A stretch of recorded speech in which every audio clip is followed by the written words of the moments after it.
Oui, le livre que je présente aujourd'hui, c'est une traduction de tous les poèmes versifiés de la grande Elizabeth Smart, qui est une autrice culte de la littérature canadienne.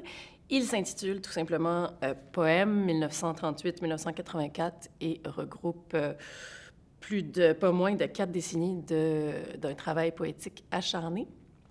Et je dis acharné parce que Elizabeth Smart a dû élever toute seule 4 enfants, après s'être fait larguer par le poète britannique George Parker. Et donc, elle survivait dans la pauvreté en préparant des soupes d'ortie. Et dans ce livre-là, elle parle de son combat un peu de poète et de mère et de la place de la femme dans la sphère littéraire de l'époque et d'un paquet d'autres choses. Et ce qui est intéressant, c'est que c'est versifié. Alors qu'on connaît surtout Elizabeth Smart pour sa prose poétique, notamment à la hauteur de Grand Central Station, je me suis assise et j'ai pleuré un espèce de long chant amoureux. Et ici, c'est tout autre chose, mais on trouve encore toute la fougue de cette femme incomparable, mais dans des petites boîtes versifiées, d'où ça déborde parfois. Moi, Elizabeth Smart, je la connais très, très intimement parce que j'ai traduit la suite de By Grand Central Station, Aïssa Dan and Webb, qui s'intitule en français L'arrogance des vauriens et en anglais The Assumption of the Rogues and Rascals.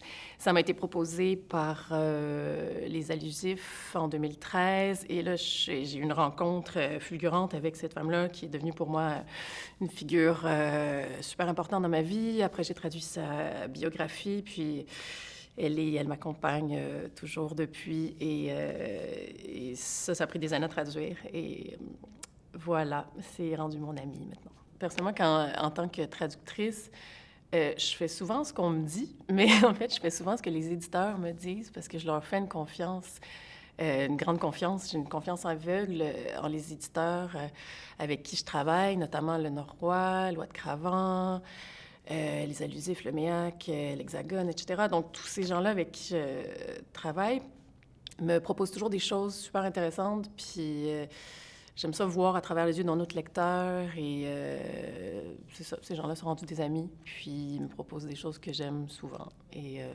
j'embarque dans le projet avec bonheur et enthousiasme.